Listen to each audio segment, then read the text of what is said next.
Lockheed Limited is considering buying a machine costing rupees 15 lakh which yield the following annual income. Profit after depreciation but before tax. Profit after depreciation but before tax का मतलब हो गया PBT, profit before tax. P factor दिया हुआ है 12% पे, tax rate दे रखी है 30%, depreciation 5 year straight line basis पे, नो स्क्रैप वैल्यू मतलब टर्मिनल वैल्यू 0 है, नॉर्मल रिटर्न 12% है, round off calculation to nearest rupees and calculate pay back, discounted pay back, NPV और PI. Cash outflow, cost of machine, machine की cost है rupees 15 lakh, 15 lakh machine की cost है। अब cash inflow and present value year wise 1 2 3 4 5 1 2 3 4 5। सबसे पहले तो profit before tax दिया हुआ है।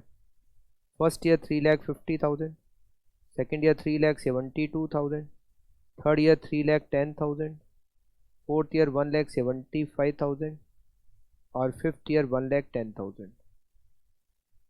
टैक्स की रेट हमें दे रखी है क्वेश्चन में, इट इज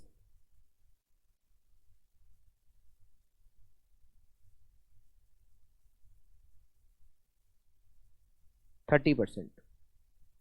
तो 3,50,000 का 30% 1,05,000। इससे हमें नेट प्रॉफिट मिल जाएगा, मतलब आफ्टर टैक्स प्रॉफिट मिल जाएगा 2,45,000। 3,72,000 इंटू 30% 81,600। 3,72,000 का 30% 1,11,600, 1,11,600। Net profit 2,60,400। 3,10,000 का 30% 93,000। Net profit after tax 2,17,000। 1,75,000 का 30%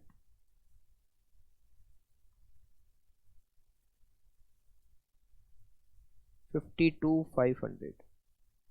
आफ्टर टैक्स 1,22,500। 1,10,000 का 30% 33,000। After tax 77,000। इसमें वापस डेप्रिसिएशन जोड़ेंगे तो कैश इनफ्लो आएगी, उसको पी फैक्टर से मल्टीप्लाई करेंगे तो present value of cash inflow आ जाएगी। कैश इनफ्लो देखो नेट प्रॉफिट है, डेप्रिसिएशन हमें निकालना पड़ेगा। 15 लाख की मशीन है, स्क्रैप वैल्यू 0 है, लाइफ 5 साल है, तो 1 साल का डेप्रिसिएशन 3 लाख। तो 2,45 में 3 जोड़ेंगे तो 545, 5,60,400, 5,17,000, 4,22,500, 3,77,000। पी फैक्टर से मल्टीप्लाई करके पीवी निकालेंगे 0.893, 0.797, 0.712, 0.636 और 0.567। 5,45,000 इंटू 0.893 4,86,685। 5,60,400 इंटू 0.797 4,46,639। 5,17,000 इंटू 0.712 368,104।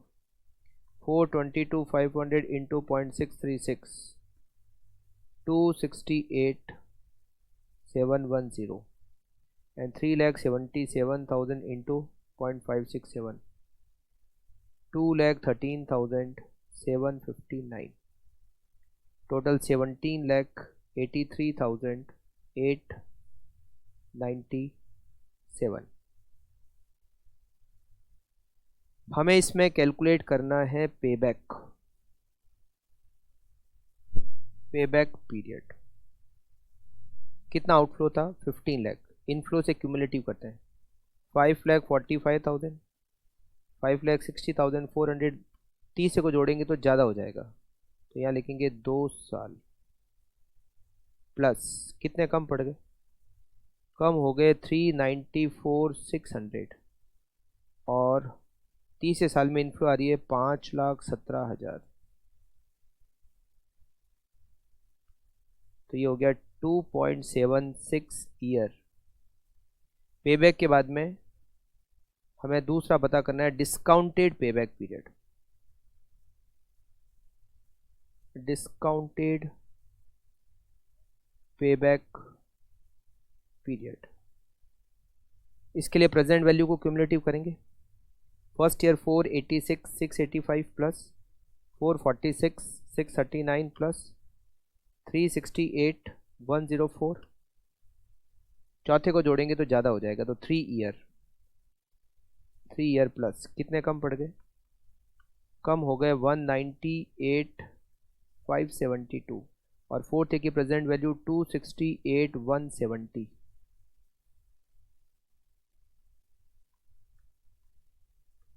तो आएगा 3.74 ईयर।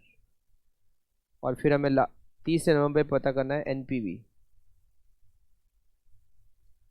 एनपीवी का फॉर्मूला होता है present value of cash inflow minus present value of cash outflow. Present value of cash inflow 1783,897 minus 15 lakh equals to 2,83,897। It is present NPV. और last हमें पता करना है पीआई। पीआई का फॉर्मूला होता है present value of cash inflow divided by present value of cash outflow. 17,83,897 divided by 15 lakh 1783,897 divided by 15 lakh 1.189। it is PI।